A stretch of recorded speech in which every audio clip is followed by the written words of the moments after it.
வீடியோக்குள்ளே போகிறதுக்கு முன்னாடி நம்ம ராமச்சந்திரன் துர்கா என் யூடியூப் சேனல் சப்ஸ்கிரைப் பண்ணிக்கோங்க, பெல் பட்டனையும் கிளிக் பண்ணிக்கோங்க. மேலும் இந்த பதிவு பிடிச்சிருந்தால் லைக் பண்ணுங்கள், ஷேர் பண்ணுங்கள், கமெண்ட் பண்ணுங்கள். நன்றி.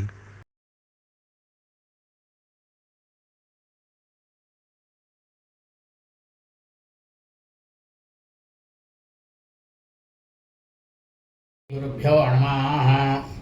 ஹரி ஓம். ஸ்ரீ மகாகணாதிபதியே நமः.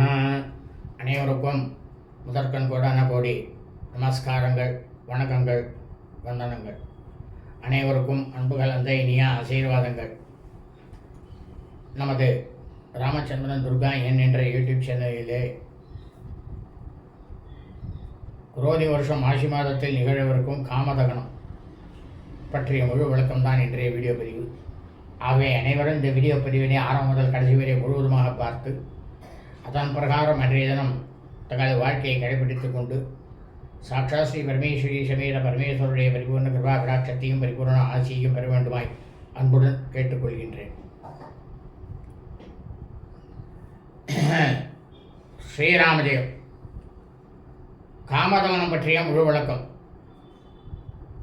தமிழ் வருஷம் குரோதி வருஷம் மாசி மாதம் 29/11/2025 நாள் 13/3/2025 வியாழக்கிழமை அன்றைய தினமானது காமதகனம்.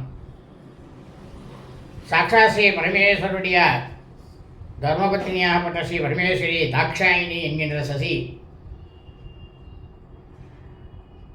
தக்ஷன் பெரிய யாகம் பண்ணுறான். அந்த யாகத்தில் எப்பவுமே நம்ம ஒரு யாகம் பண்ணுறோம்னாக்கா அதில் பரமேஸ்வரனுக்கு அவிசானது கொடுக்கணும். அப்போ தான் அந்த யாகமானது பூர்த்தியாகும். பரமேஸ்வரனுக்கு நம்ம அவிசை கொடுக்கலன்னா அந்த யாகம் பண்ணி பிரயோஜனமே கிடையாது. ஆனால் இந்த தக்ஷன் என்ன பண்ணுறான்,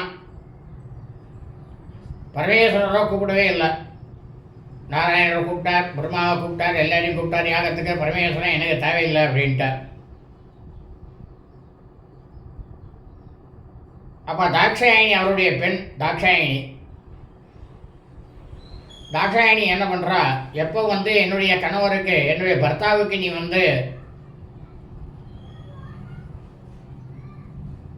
அவரை மதித்து கூப்பிடாம இருக்கியோ, நீ இந்த யாகம் செய்கிறது எந்த விதத்துலேயும் பிரயோஜனம் இல்லை, முதல்ல யாகத்தை நிறுத்துங்க அப்படின்றா. அப்போ பரமேஸ்வரியாகப்பட்ட தாக்ஷாயினி சசியானவள் வாக்குவாதமானது ரொம்ப நிறைய நடக்கிறது. அவள் என்ன பண்ணுறா, அதே இடத்துலையே சபையிலேயே எப்போ என்னுடைய பர்த்தாவுக்கு நீங்கள் மதிப்பு கொடுக்க மாட்டேன்னு சொல்கிறீங்களோ, நான் என்னுடைய உயரை இங்கே மாய்ச்சிக்கிறேன்னு சொல்லிட்டு அம்பாளாகப்பட்டவள் அக்னியில் தன்னை சமர்ப்பணம் பண்ணிட்டுறா. அந்த அக்னியில் சமர்ப்பணம் பண்ண உடனே பரமேஸ்வரர் என்ன பண்ணுறார், அந்த பூத உடலை தன் கையில் எடுத்துட்டு போகிறார். அப்படி போகும்பொழுது என்ன பண்ணுறாருனாக்கா, கைலாசத்தில் கொண்டு வச்சுடணும் அப்படின்ட்டு அவர் உத்தேசம் பண்ணிட்டு இருக்கார். ஆனால் கைலாசத்தில் கொண்டு வைக்க முடியுமா? முடியாது. அது தர்மம் கிடையாது. அதை தெரிஞ்சின்ற மகாவிஷ்ணு என்ன பண்ணுறா, தன்னுடைய சக்கராயுதத்தால் அந்த பிரேத்த உடலை முழுக்கவும் பசும் ஆக்கிடுறார். அப்போ அதுலேருந்து பல விதமான துண்டுகளாக கீழே விழுந்து அனைத்தும் சக்தி பீடமாக மாறுகின்றது. இப்போ பரமேஸ்வரன் என்ன பண்ணுறார், அந்த தன்னுடைய மனைவியானவள் இதுவாயிட்டாலேன்னு சொல்லிட்டு துக்கத்திலேயே இருக்கா. ஆனால் இந்த தாக்ஷாயினி சசி ஆனவள் என்ன பண்ணுறான்னாக்கா,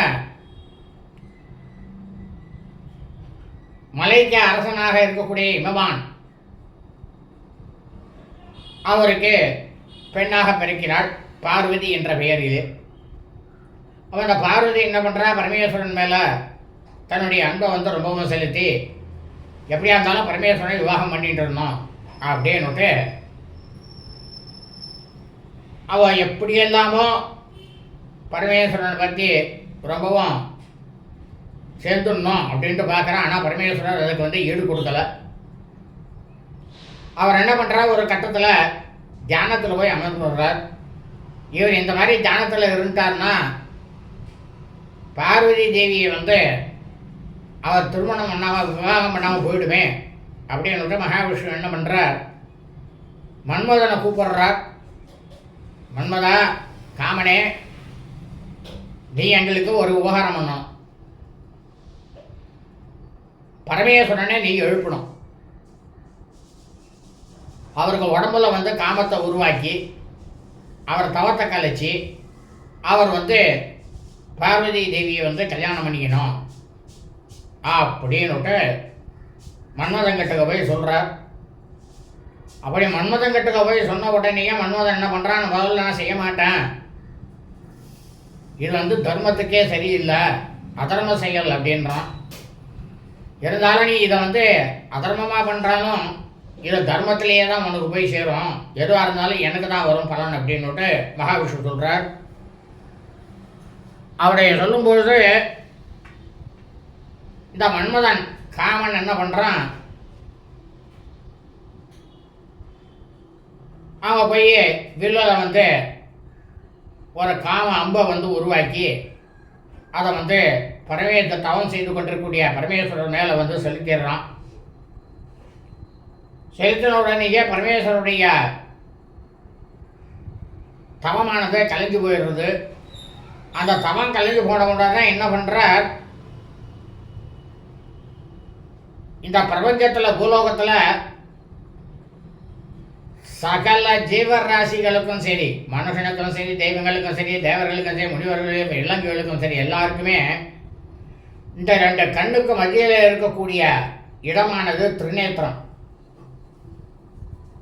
அந்த இடத்துல மூன்றாவது கண்ணானது எல்லாருக்குமே இருக்குது. அது பரமேஸ்வரனுக்கு என்ன பண்ணுறார், அந்த கண்ணை வந்து அவர் திறந்து விடுறார். அந்த கண்ணை திறந்த உடனே என்ன இருந்ததுனாக்கா அதுலேருந்து அக்னியானது வந்து நேராக காமன் அந்த மன்மதனை வந்து சாம்பலாக்கிறது. அந்த வைபவத்தை வந்து இந்த மாசி மாதத்தில் இன்றைக்கி தான் செய்கிறார். அதாவது மகாசிவராத்திரியான நாள்லேருந்து 15வது நாள், மகாசிவராத்திரிலேருந்து 15வது நாள் காமதகனம். அப்படி அவனை வந்து சாம்பலாக்கிறார். இது எதுக்காக வந்து சொல்லப்பட்டது அப்படின்னா, நாம் எல்லாருக்குமே வந்து அந்த திருநேத்திரம் என்கின்ற இடத்திலே மூன்றாவது கண்ணானது இருக்கின்றது. அது வந்து அகோர கண், அது சாந்தமான கண் கிடையாது. அதனால்தான் நாம் வந்து அந்த திருநேத்திரம் இருக்கக்கூடிய அந்த இடத்துல கண்டிப்பாக குங்குமம், சந்தனம், எல்லா விபூதி எதையாவது ஒன்றத்தை வந்து வைக்கணும். நெத்தியில் வந்து நம்ம எதையுமே வைக்காமல் பொட்டு வைக்காமல் இருந்தோம்னா அவளை வந்து எதிராளிகள் யார் பார்க்கிறாளோ, அதாவது 2 பேர் நெத்தியிலுமே இருக்கக்கூடாது. அப்போ என்ன ஆகும்னா இவாளுடைய மனசில் இருக்கக்கூடிய எண்ணங்கள், தீய எண்ணங்களானது நெருப்பாக போய் அவளை பாதிக்கும். அவள் வந்து பார்க்குற அந்த பார்வையில் நெத்தியில எதுவுமே இருக்கக்கூடாது. அந்த திருநேத்திரமானது கண்ணானது திறந்தே தான் இருக்கும். அவள் மனசில் என்ன நினச்சிட்டு இருக்காளோ அந்த கண்ணானது தீய எண்ணங்களானது இவாளை வந்து பாதிக்கும். அப்போ என்ன ஆகுது, ஒருத்தரை அழிக்கக்கூடிய இதைத்தான் கண் திருஷ்டின்னு சொல்கிறது. இந்த 2 கண்ணுனால வரல கண் திருஷ்டி, இந்த 3வது கண்ணுனால தான் வருது கண் திருஷ்டியானது. ஆனால்தான் ஸ்திரீகள் பெண்கள் ஆனாலும் சரி, புருஷர்கள் ஆண்கள் ஆனாலும் சரி, நெத்தியில் வந்து அந்த திருநேத்திரத்தில் இருக்கிற இடத்த வந்து மறைக்கணும். அப்படி மறைச்சா என்ன அப்படின்னா, அந்த திருநேத்திரமாக இருக்கக்கூடிய அந்த கண்ணானது சுப பலன்களை தரும்னு சாஸ்திரம் சொல்கிறது. அவளை ஒருத்தர் யார் பார்த்தாலோ எந்த காரியத்தையும் ஜெயிச்சுட்டு வந்துடலாம். இதுதான் விஷயம். ஆகவே தாங்கள் அனைவரும் இந்த காமதகனம் அன்றைய தினத்திலே தங்களது அருகாமையில் உள்ள சிவபெருமான் கோவிலுக்கு செல்லுங்கள். அங்கே சிவபெருமான் கோவிலுக்கு சென்று அவருக்கு அபிஷேகத்திற்கு பால், பன்னீர், கரும்புச்சாறு ஆகியவற்றை எல்லாம் வாங்கி கொடுத்து சுவாமிக்கு வில்வப்பத்திரம்னாக்க வில்வ இலை அதனால் அர்ச்சனையை பண்ணிவிட்டு அவருடைய திருப்பாதங்களில் சட்டங்கமாக விழுந்து நமஸ்காரம் பண்ணிட்டு பிரார்த்தனை பண்ணிங்கோ. அதனால் உங்களுக்கு கிடைக்கக்கூடிய பலன் என்ன அப்படின்னா, சாட்சாத் ஸ்ரீ பரமேஸ்வரி சமேத பரமேஸ்வரர் மன்மதனுடைய பரிபூர்ண கிருபா கடாட்சமும் பரிபூர்ண ஆசையும் தங்களுக்கும் தங்கள் குடும்பத்தை சார்ந்தவர்களுக்கும் நிச்சயமாக கண்டிப்பாக கிடைக்கும். அதில் எவ்வித சந்தேகமும் இல்லை. லோகாஸ் சமஸ்தாஸ் சுகினோ பவந்து. சுபம் அஸ்து ததா அஸ்து.